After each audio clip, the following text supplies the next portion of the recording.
Hello everyone, कैसे हो आप सभी लोग। आई होप आप बहुत अच्छे होंगे और अच्छे से तैयारी भी चल रही होगी। सो आज हम करने वाले हैं मंथली एमसीक्यू सीरीज का part 1 for the month of June. अगर आपने मई की सीरीज नहीं देखी है तो प्लेलिस्ट का जो लिंक है वो मैंने यहाँ पे ऐड कर दिया है। आप इस पे क्लिक करके सारी प्लेलिस्ट में जो वीडियोज ऐड हैं उन्हें देख सकते हैं। साथ में ही इस लेक्चर की जो पीडीएफ है वो हम शेयर करेंगे हमारे टेलीग्राम चैनल पे, जिसका लिंक डिस्क्रिप्शन बॉक्स में आपको दिया गया है, आप इसे ज्वाइन कर सकते हैं। तो चलिए जल्दी से स्टार्ट करेंगे आज का लेक्चर। पहला आपका क्वेश्चन है, the competition commission of India has approved Shinhan Bank to acquire -% stake in HDFC Credila Financial Services Limited। तो सबसे पहले तो आपको नोट करना है, शिनहान बैंक जो है इसका हेडक्वार्टर कहाँ लोकेटेड है। ये लोकेटेड है आपका साउथ कोरिया में। ठीक है, साउथ कोरिया की जो आपकी कैपिटल है सियोल, वहां पे इसका हेडक्वार्टर लोकेटेड है। और यहाँ शिनहान बैंक ने एक्वायर किया है HDFC क्रेडिला का 11% स्टेक। ठीक है, आंसर यहाँ पे आपका हो जाएगा option number D. Now Shinhan Bank जो है, it is a part of a Shinhan Financial Group. It is a multinational bank that has been operating in India since 1996. ठीक है, 1996 से ये इंडिया में ऑपरेट कर रहा है। नाउ इसके अलावा सीसीआई की एक और आपकी न्यूज थी कि सीसीआई ने ग्रांट किया है approval Matrix Pharma private limited को to acquire 100% stake in a Tynish laboratories private limited.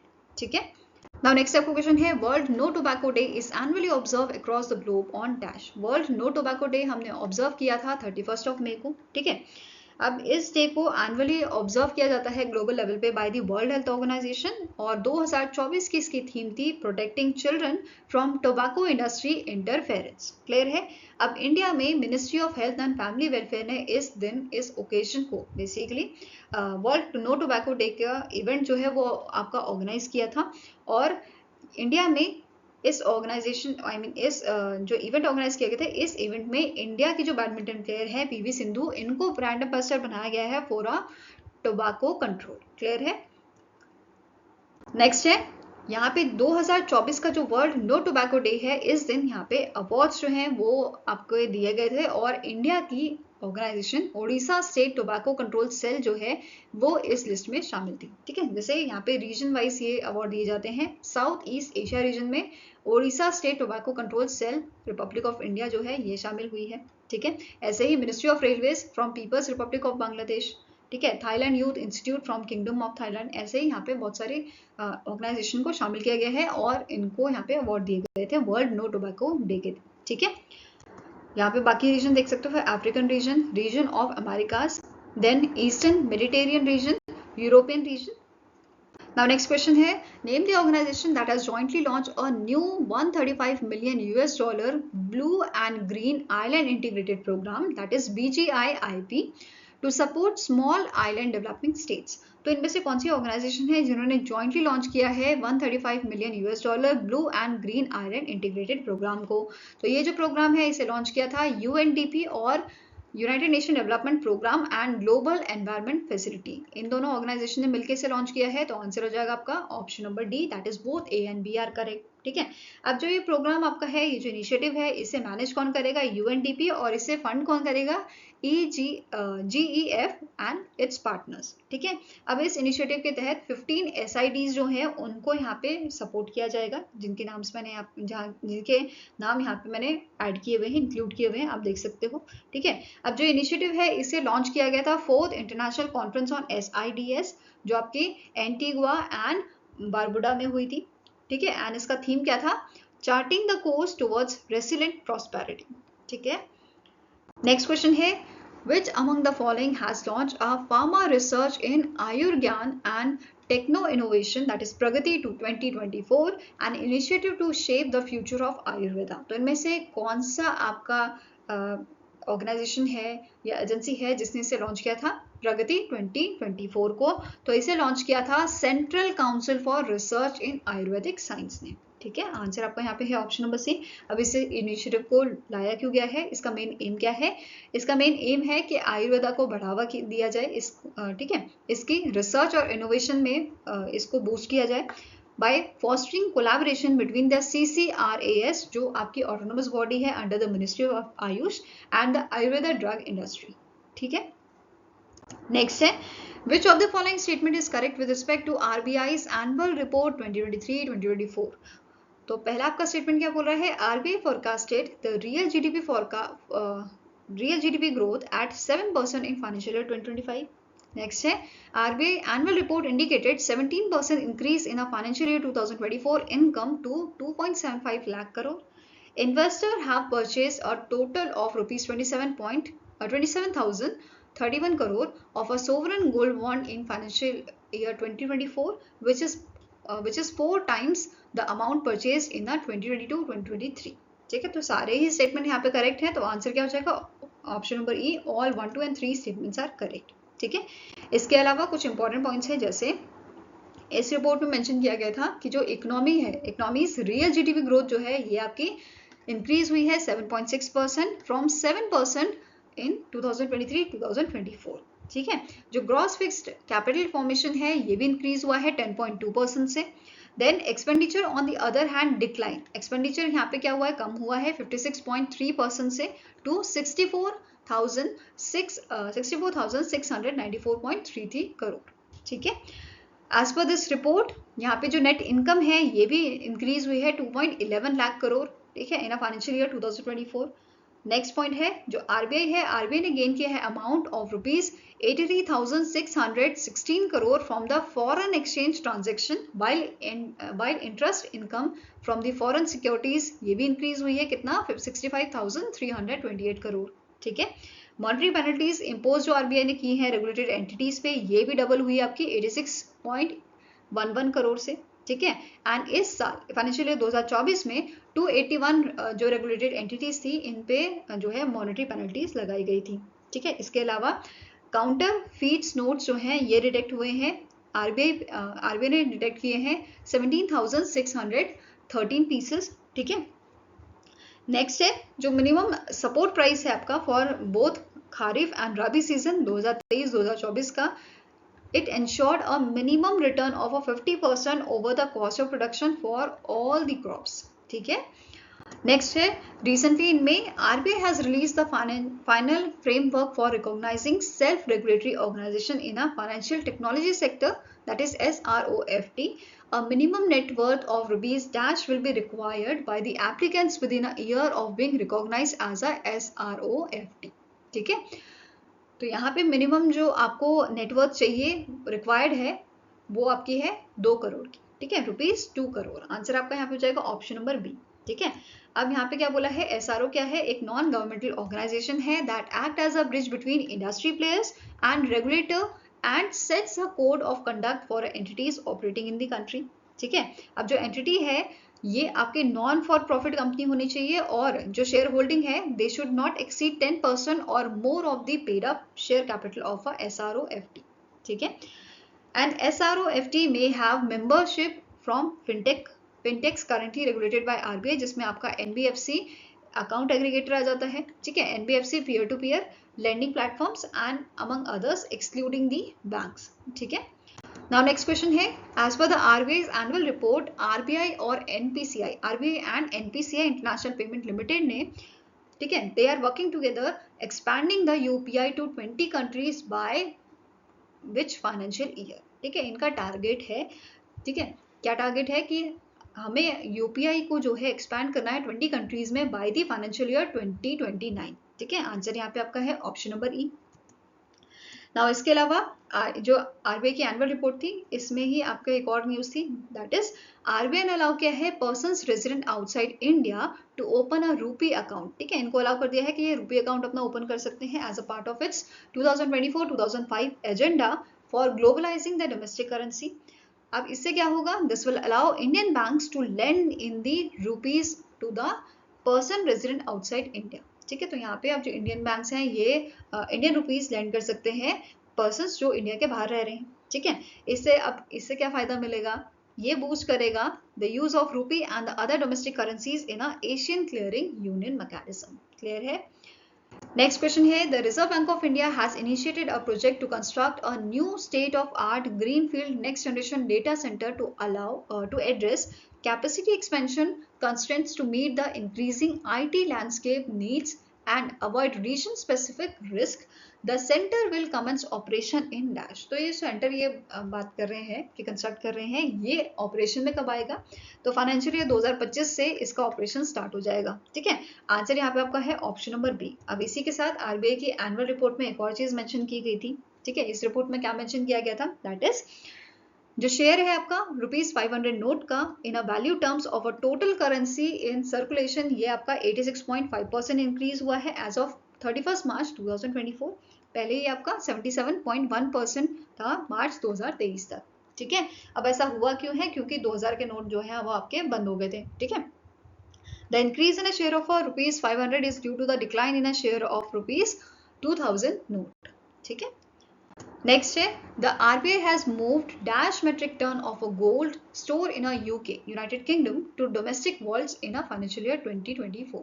तो आरबीआई ने कितना यहाँ पे मेट्रिक टन ऑफ गोल्ड जो है वो स्टोर किया है। ठीक है, तो आंसर आपका हो जाएगा it is 100 million tonnes metric tonnes, 100 metric tonnes. ठीक है, answer is option number C. Now यहाँ पे क्या बोला गया है, India's overall gold holdings increase to 27.46 million tons in financial year 2024 and it stands at 822.1 million metric tons, of which 413.8 turns जो है वो स्टोर है आपका ओवरसीज एज ऑफ मार्च 2024 में। ठीक है, अब इसके साथ साथ जो वर्ल्ड गोल्ड काउंसिल है उन्होंने क्या बोला है, according to the World Gold Council RBI brought 19 tonnes of gold in a first quarter of 2024। ठीक है, now next up question है, recently in June the RBI has imposed the monetary penalty of rupees 88.70 lakh on which among the following bank for non-compliance with a certain regulatory norm। तो इनमें से कौन सा bank है जिसपे monetary penalty जो है 88.70 लाख की इम्पोज की गई है बाय द आरबीआई, तो ये बैंक आपका है SBM बैंक इंडिया। ठीक है, आंसर आपका यहाँ पे है ऑप्शन नंबर ई और इसके एमडी एंड सीईओ हैं आशीष विजयकर। ठीक है, हेडक्वार्टर लोकेटेड है इसका मुंबई महाराष्ट्र में। Now next आपका क्वेश्चन है, which among the following financial services company has launched its app in a beta mode to advance digital banking। तो इनमें से कौन सा आपका कंपनी है जिसने बीटा वर्जन में अपनी ऐप को लॉन्च किया है। ठीक है, एडवांस डिजिटल बैंकिंग, तो answer is option number A Jio financial services limited. ठीक है, अब जियो फाइनेंशियल सर्विसेज लिमिटेड के मैनेजिंग डायरेक्टर एंड सीईओ हैं हितेश कुमार सेथिया, हेडक्वार्टर लोकेटेड है इसका मुंबई महाराष्ट्र में। ठीक है, next question है, which among the following organization recently launched a beta version of a settlement calculator to enhance transparency and simplify the process of determining the indicative settlement amount। तो इनमें से कौन सी ऑर्गेनाइजेशन है जिसने अपनी यहाँ पे जो है बीटा वर्जन लॉन्च किया है सेटलमेंट कैलकुलेटर का। ठीक है, आंसर आपका हो जाएगा it was launch by the SEBI security exchange board of India. ठीक है, सेबी ने इसे लॉन्च किया था। जो कैलकुलेटर है it is made by the computation matrix provided in the schedule second of SEBI regulations 2018। ठीक है, and the applicant can identify specific violation and select appropriate option based on their SEBI's past regulatory track record and ongoing proceedings। ठीक है, indicative amounts की बात करें तो first time applicants के लिए मिनिमम ₹3 लाख है और अदर्स के लिए मिनिमम ₹7 लाख। ठीक है, एडिशनल फैक्टर्स क्या है, proceeding conversion factor applied based on the stage of pending proceedings. Multiple proceedings की बात करें तो indicative amount increase by 20% if multiple proceeding arise from the same cause of action. ठीक है, नेक्स्ट आपका क्वेश्चन है, Moody's rating has projected India's GDP to grow by %% in 2024। ठीक है, तो मूडी रेटिंग ने प्रोजेक्ट किया है इंडिया की जीडीपी ग्रो कितनी होगी आपकी 2024 में, तो ये रहेगी 6.8%। ठीक है, वेयरएज 2025 में ये 6.5% जो है प्रोजेक्ट की गई है। अब मूडीज रेटिंग के प्रेसिडेंट एंड सीईओ कौन है, इनका नाम है रॉबर्ट फेबर, हेडक्वार्टर्स का लोकेटेड है आपका न्यूयॉर्क यूएसए। ठीक है, नाउ नेक्स्ट है, recently in June the Adani international port holding private limited has signed a 30-year concession agreement with which country's port authority to operate and manage container terminal 2 of a Dar es Salaam port। ठीक है, तो इनमें से कौन सी आपकी country है जिसकी port authority के साथ यहाँ पे ये अग्रीमेंट जो है साइन किया गया है, तो इस कंट्री का नाम है तंजानिया। ठीक है, तंजानिया का ये दर ए सलाम पोर्ट है। ठीक है, जहाँ पे ये इसे ऑपरेट करेंगे टर्मिनल 2 को। ठीक है, नेक्स्ट है, the life insurance corporation of India has increase its stake to -% in a agrochemical firm PI Industries Limited. तो LIC ने अपना जो स्टेक है वो इंक्रीज कर दिया है अप टू 5%. ठीक है, आंसर आपका हो जाएगा ऑप्शन नंबर डी. और पहले इनके स्टेक्स कितने थे? 4.95% थे. ठीक है, नेक्स्ट है, recently which country launched the multi-mission communication satellite ParkSat MM1 with China's assistance? तो नाम से ही पता चल रहा है ये लॉन्च किया था आपका पाकिस्तान ने. ठीक है, आंसर हो जाएगा ऑप्शन नंबर बी.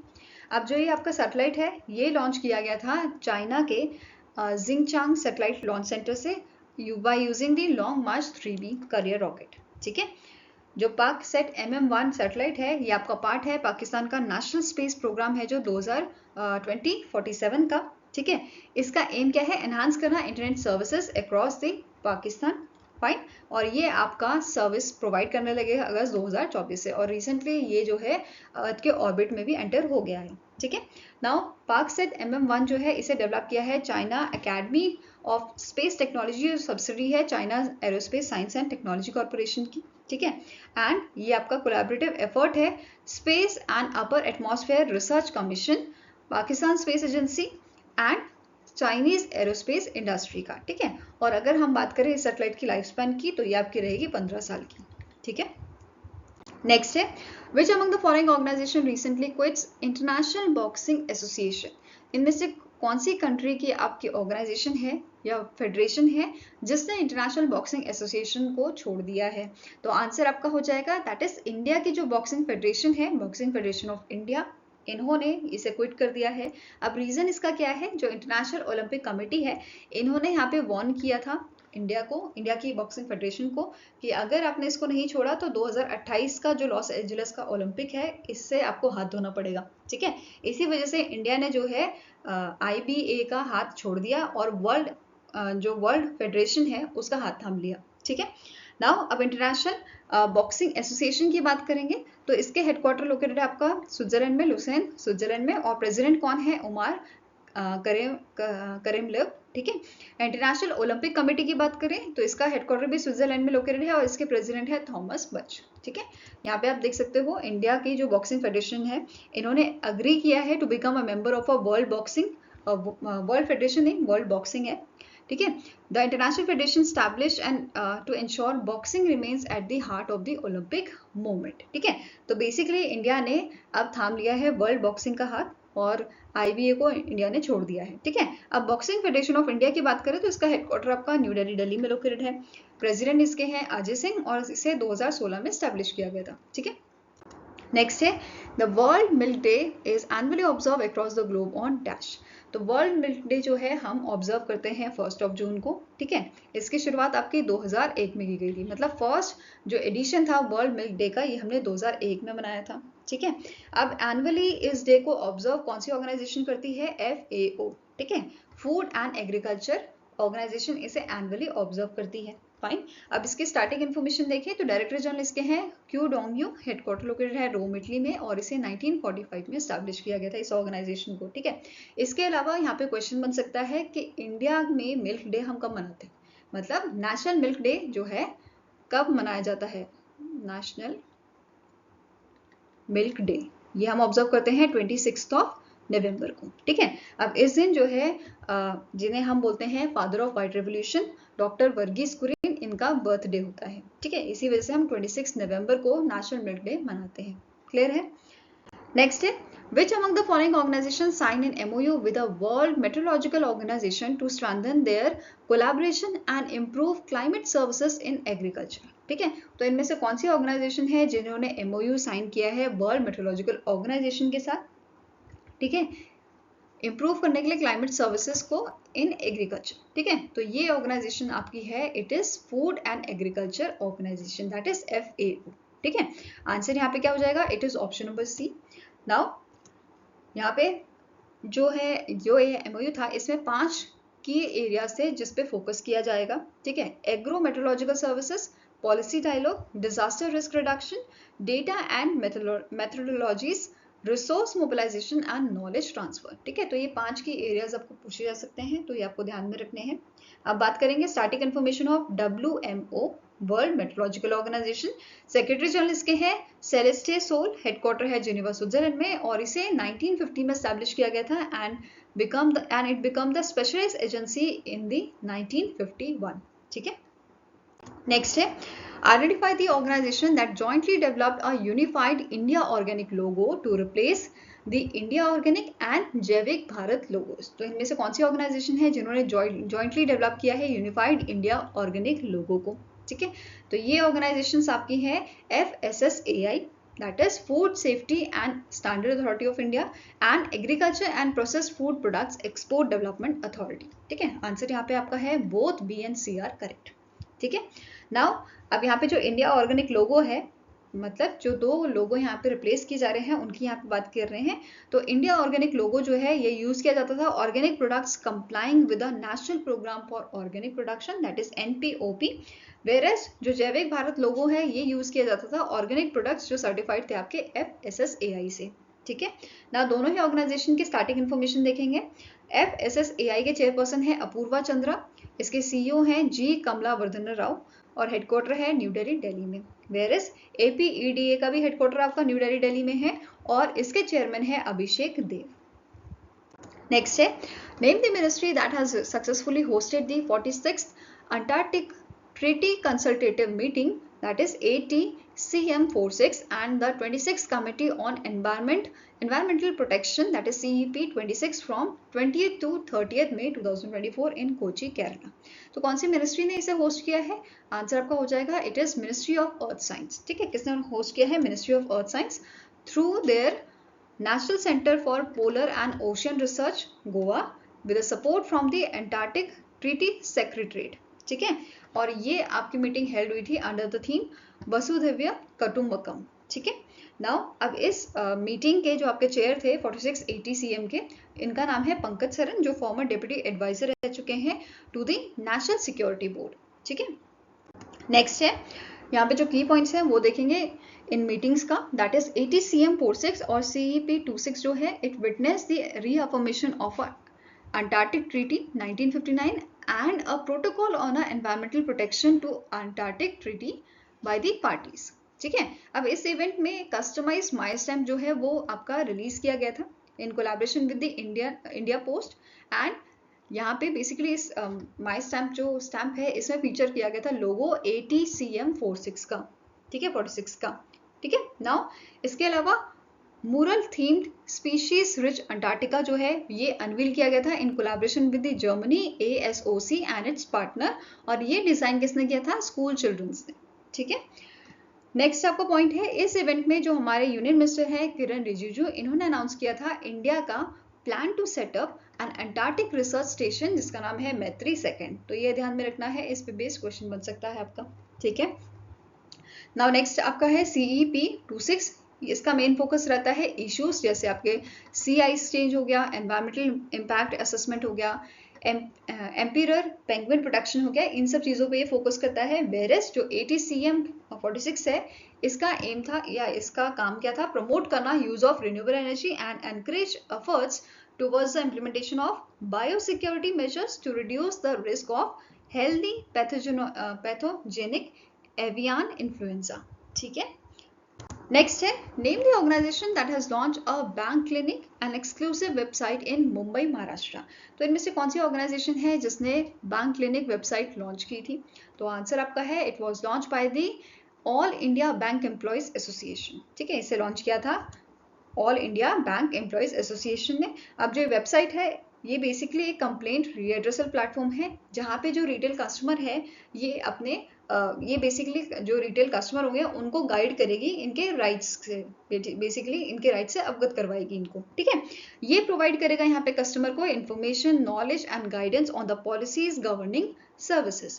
ठीक है, साथ में ही यहाँ पे जो कस्टमर्स हैं they can register complaint and with in 5 days they will receive the information on a regulatory guidelines. तो बेसिकली ये आपको गाइडलाइंस प्रोवाइड करेगा।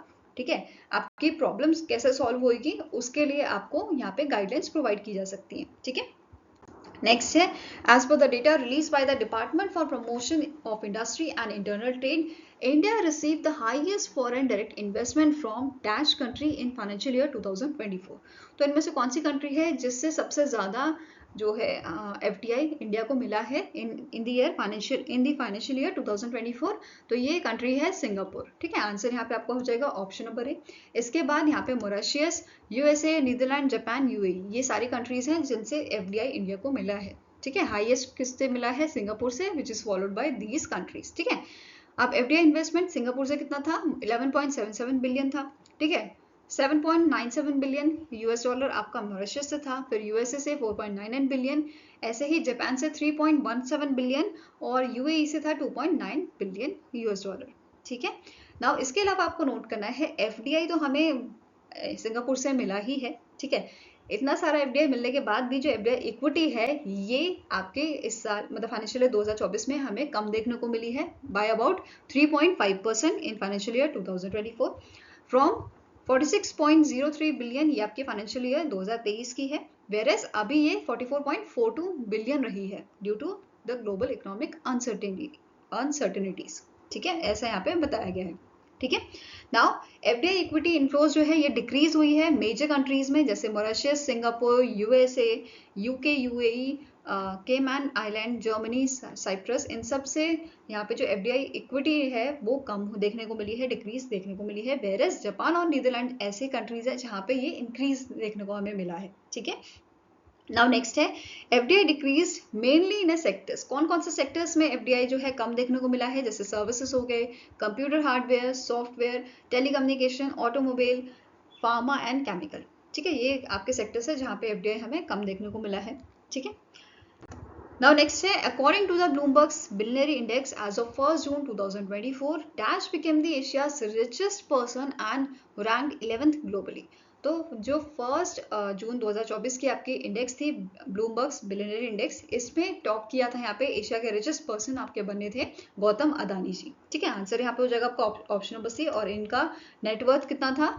111 बिलियन $, का, वेरे सेकंड नंबर पे थे आपके मुकेश अंबानी 109 बिलियन $। पे। ठीक है, वहीं पे अगर हम एज ऑफ 9th जून की बात करें, ठीक है, तो यहाँ पे ग्लोबली टॉप किया था बर्नार्ड अर्नोल्ड ने, जेफ बेजोस आपके सेकंड नंबर पे थे, एलन मस्क, मार्क जुकरबर्ग और लैरी पेज, ये पांचों आपके जो है टॉप 5 पर्सन थे जो इस लिस्ट में टॉप पे थे।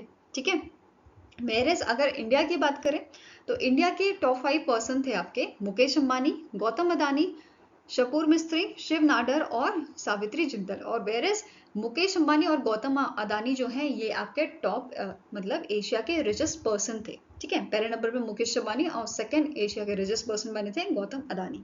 ठीक है, नेक्स्ट है रिसेंटली इन जून द हाला Thomas Dottir has became the 7th president of which country? तो ये आपकी 7th president बनी है आइसलैंड की। ठीक है, और ये रिप्लेस करेंगी जो गोनी थॉलरेसिस जॉनसन जो है, इनको ये रिप्लेस करेंगी और इनका टेन्योर 1 अगस्त 2024 से स्टार्ट होगा, and she will be the second women president after Vigdis जो 1980 में एज अ प्रेसिडेंट इलेक्ट होके आई थी। ठीक है, नेक्स्ट है name the Indian cricket player who recently in June announced his retirement from all form of cricket. तो इनमें से कौन से प्लेयर हैं जिन्होंने रिसेंटली रिटायरमेंट अपना अनाउंस किया है? तो इनका नाम है दिनेश कार्तिक। ठीक है, answer is option number E. Now next is name the player who won the women's single title at a Yonex Born International 2024। तो इनमें से कौन सी प्लेयर हैं आपकी जिन्होंने इंडिया की प्लेयर जिन्होंने योनेक्स बॉर्न इंटरनेशनल 2024 का जो है टाइटल जीता है? तो आंसर इज इनका नाम है तन्वी शर्मा। क्या नाम है इनका? तन्वी शर्मा। बाकी टाइटल्स आप यहाँ पे देख सकते हो, मेंस सिंगल जीता था चाइनीज ताइपी के चेंग काई ने, वेरस मेंस डबल में चेंग काई एंड वी चैंगसू ऑफ चाइनीज तैपी, इन्होंने जीता था men's double title. Women's double में टर्की की यास्मिन बेकतस एंड जहरा जो है ये आपके विनर बने थे। मिक्स डबल में एल्दिन लेफिल्सन एंड फित्रियानी जो है यहाँ पे टॉप किए थे, जो इंडोनेशिया के प्लेयर हैं आपके। ठीक है, वेरस यहाँ पे और क्या चीज नोट करनी है कि विमेन डबल्स कैटेगरी में जो इंडिया के विमेन्स डुओ थी श्रीनिधि नारायणा एंड राधिका शर्मा, इन्होंने 3rd नंबर पे फिनिश किया था। ठीक है, एंड इन्होंने बेसिकली लूज किया था सेमीफाइनल में अगेंस्ट दी टर्की। ठीक है, इन मेंस डबल जो प्रकाश राज एंड गोसे शेख हैं ये भी 3rd नंबर पे आपके आए थे। ठीक है, इन मेंस डबल, और इन्हें डिफीट किया था डच पेयर ने। ठीक है, नेक्स्ट है Indian contingent won how many medals at a Taiwan athletics open 2024 जो आपका ताइपी सिटी में हुआ था इन ताइवान। तो आंसर आपका हो जाएगा दैट इज इंडिया के कंटिजेंट ने 7 मेडल यहाँ पे जीते थे, ठीक है, जिसमें से 3 गोल्ड थे आपके, 3 सिल्वर और 1 ब्रॉन्ज मेडल था, ठीक है, ये क्लियर हुआ। नाउ यहाँ पे जो डीपी मनु है इन्होंने गोल्ड मेडल सिक्योर किया था जेवलिन थ्रो में, ठीक है। नयना जेम्स इन्हें भी गोल्ड मिला था in women's long jump. Ankesh Chaudhary इन्हें गोल्ड मिला था in men's 800 metres. Somnath Chauhan, Nitya Ramraj and Dev Meena इन तीनों को सिल्वर मेडल मिला था। वेरस वीके विस्मया जो थे इन्हें ब्रॉन्ज मेडल मिला था इन विमेन्स 400 मीटर। क्लियर है। नेक्स्ट है international sex workers day is annually observe across the globe on dash. तो इंटरनेशनल सेक्स वर्कर्स डे जो है आपका ऑब्जर्व किया जाता है 2 जून को। अब इस न्यूज को क्यों कवर कर रहे हैं, क्योंकि 2022 में इंडिया की जो सुप्रीम कोर्ट है उन्होंने एक्नॉलेज किया था सेक्स वर्क को as a legitimate profession, emphasising that sex workers deserve to be treated with a decency and dignity, ठीक है। तो इस वजह से इस न्यूज को कवर किया गया है, ठीक है। नाउ अब international sex workers right day जो है ये कब मनाया जाता है 3 मार्च को, और international day to end violence against sex worker ये आपका 17 दिसंबर को ऑब्जर्व किया जाता है, ठीक है। नाउ क्वेश्चन यहाँ पे ये बन सकता है कि 2022 में कौन सी कंट्री ने बेसिकली सेक्स वर्कर को एज अ लेजिटिमेट प्रोफेशन जो है एक्नॉलेज किया था। तो इस टाइप से क्वेश्चन बन सकता है, ठीक है। नेक्स्ट है the department of telecommunication has introduced dash series for making service and transactional voice calls. तो रिसेंटली जो डिपार्टमेंट ऑफ टेलीकम्युनिकेशन है इन्होंने इंट्रोड्यूस किया है 160 की series for service and transactional voice calls, ठीक है। आंसर यहाँ पे हो जाएगा आपका ऑप्शन नंबर डी। अब ये क्यों किया गया है, क्योंकि 140 की जो सीरीज थी यहाँ पे पहले 140 की सीरीज यहाँ पे लाई गई थी किस चीज के लिए, promotional service and transactional calls के लिए, ठीक है। अब इसमें क्या होता है, इतनी सारी कॉल्स दिन में, आप नॉर्मली एक सिनेरियो की बात करें तो एक पर्सन को एक ही दिन में कितनी सारी प्रमोशनल कॉल आती है, तो जो पर्सन है वो उसे उठाते नहीं है, जो कस्टमर है वो नहीं उठाते, और काफी टाइम यहाँ पे कंफ्यूजन की वजह से काफी कॉल्स मिस हो जाती है जो इंपॉर्टेंट होती हैं। इसी वजह से यहाँ पे डिपार्टमेंट ऑफ टेलीकम्युनिकेशन ने 160 की सीरीज आई है जो बेसिकली आपका सिर्फ जो ट्रांजैक्शनल वॉइस कॉल्स हैं और जो सर्विस है इनको हैंडल करेगी, ठीक है। वेरस प्रमोशनल के लिए 140 की जो सीरीज है वो यूज की जाएगी, ठीक है, ये याद रखनी है।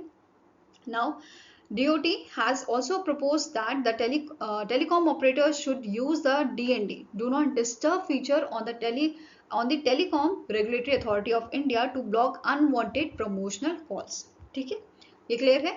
यहाँ पे इसकी पूरी न्यूज जो है पब्लिश हुई थी आपकी PIB पे, आप इसकी पूरी न्यूज देख सकते हो, वीडियो पॉज करके आराम से इसके बारे में पढ़ सकते हो आप, ठीक है। आई होप गाइस आपको ये वीडियो पसंद आया हो, पसंद आए तो लाइक एंड शेयर जरूर कीजिएगा, और हमारे साथ जुड़ने के लिए हमारे चैनल को सब्सक्राइब कीजिएगा। अगर आपके कुछ सजेशन है तो आप हमें मेल कर सकते हो benchmarkstudy007@gmail.com पे, या फिर आप हमें कमेंट सेक्शन में भी लिख सकते हैं। सो मिलेंगे इसी नेक्स्ट वीडियो के साथ। Till then take care, have a nice day and all the best for your preparations.